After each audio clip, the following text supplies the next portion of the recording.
নমস্কাৰ মৰমৰ ছাত্ৰ ছাত্ৰীসকল তোমালোকক ৰাণী বাইদেউ ইউটিউব চেনেললৈ স্বাগতম ব'লাচোন আজি আমি তৃতীয় শ্ৰেণীৰ অংকুৰণৰ ৩ নম্বৰ পাঠটো আলোচনা কৰিম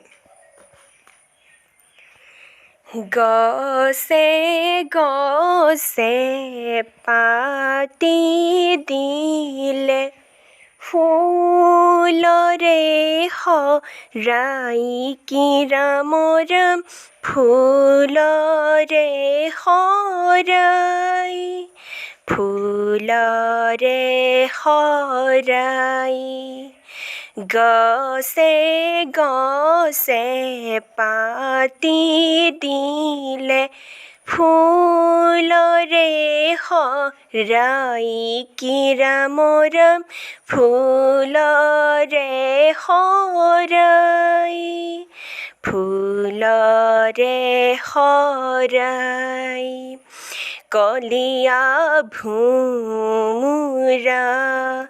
গুঞ্জৰিয়াহে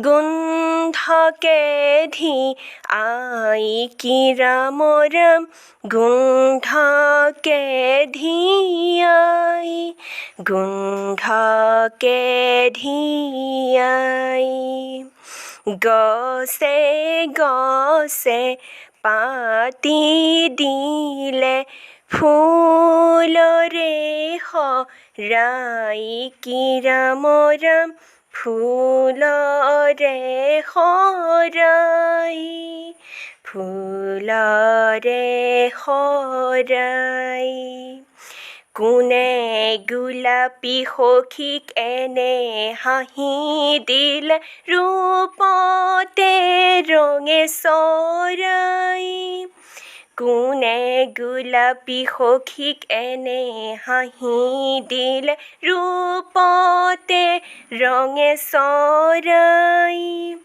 উৰণি তলতে পৰিমলৰেনো উৰুৱাই পৱনে দিলে বিলাই দিলে বিলাই দিলেহি বিলাই গছে গছে পাতি দিলে ফুলৰে হৰাই কি ৰাম ৰাম ফুলৰে হৰাই ফুলৰে হৰাই এই গীতটি কোনে ৰচনা কৰিছিল তোমালোকে জানানে বাৰু মোৰ মৰমৰ ছাত্ৰ ছাত্ৰীসকল এই গীতটি ৰচনা কৰিছিল ৰূপকোঁৱৰ জ্যোতিপ্ৰসাদ আগৰৱালাই এতিয়া আহাচোন আমি তেখেতৰ বিষয়ে জানো তেখেতৰ জন্ম হৈছিল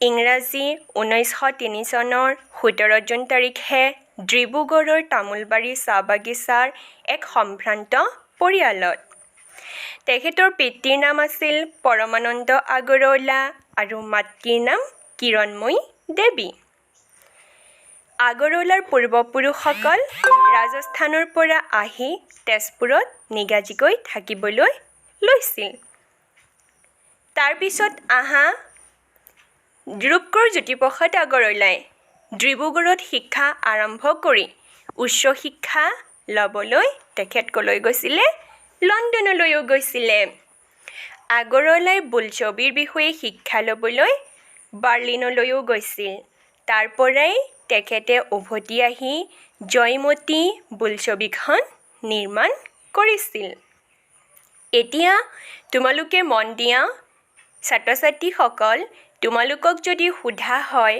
যে প্ৰথম অসমীয়া বোলছবিখনৰ নাম কি আৰু সেই বোলছবিখনৰ নিৰ্মাণ কোনে কৰিছিলে তেতিয়াহ'লে উত্তৰ হ'ব জয়মতীয়ে হৈছে প্ৰথম অসমীয়া বোলছবি আৰু নিৰ্মাণ কৰিছিল ৰূপকোঁৱৰ জ্যোতিপ্ৰসাদ আগৰৱালাই এইখিনিতেই মন কৰা ৰূপকোঁৱৰ জ্যোতিপ্ৰসাদ আগৰৱালাই নিৰ্মাণ কৰা জয়মতীখনত জয়মতীৰ ছবিত জয়মতীৰ ভাও লৈছিল আইদেউ সন্দিকৈ আৰু আইদেউ সন্দিকৈয়ে হৈছে অসমীয়া বোলছবিৰ প্ৰথম নায়িকা জ্যোতিপ্ৰসাদ আগৰৱালা একাধাৰে কবি, চিত্ৰকৰ, সুৰকাৰ, গীতিকাৰ, নাট্যকাৰ, পৰিচালক, প্ৰযোজক, গায়ক আৰু প্ৰবন্ধকাৰো আছিল।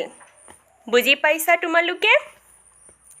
তাৰপিছত জ্যোতিপ্ৰসাদ আগৰৱালাই ভাৰতৰ স্বাধীনতা আন্দোলনতো সক্ৰিয় অংশগ্ৰহণ কৰিছিল আৰু সেই স্বাধীনতা আন্দোলনত যে সক্ৰিয় অংশগ্ৰহণ কৰিছিল তাৰ বাবে তেখেতে কাৰাবাসো খাটিব লগা হৈছিল। ঠিক আছে, যেতিয়া তেওঁৰ 14 বছৰ বয়স হৈছিল তেতিয়া তেওঁ কি কৰিছিলে? শোণিতকুঁৱৰী নামৰ নাটকখন ৰচনা কৰিছিল আৰু 1951 চনৰ 17 জানুৱাৰী তাৰিখে তেখেতৰ কি হয়? মৃত্যু হয়। অসমীয়া সংস্কৃতিক ন ৰূপ দিয়াৰ বাবে জ্যোতিপ্ৰসাদ আগৰৱালাক ৰূপকোঁৱৰ আখ্যাৰে বিভূষিত কৰা হয়। জাতীয় জীৱনলৈ আগবঢ়োৱা অৱদানৰ বাবে তেখেতৰ মৃত্যুৰ দিনটোত শিল্পী দিৱস হিচাপে উদযাপন কৰা হয়। এইখিনিয়ে হৈছে ৰূপকোঁৱৰ জ্যোতিপ্ৰসাদ আগৰৱালাৰ জন্ম ক'ত হৈছিল, তেখেতৰ পিতৃ মাতৃনো কোন, তেখেতে শিক্ষানো ক'ত লৈছিল, আমি এইখিনি পঢ়িলোঁ। নিশ্চয় তোমালোকে বুজি পাইছা।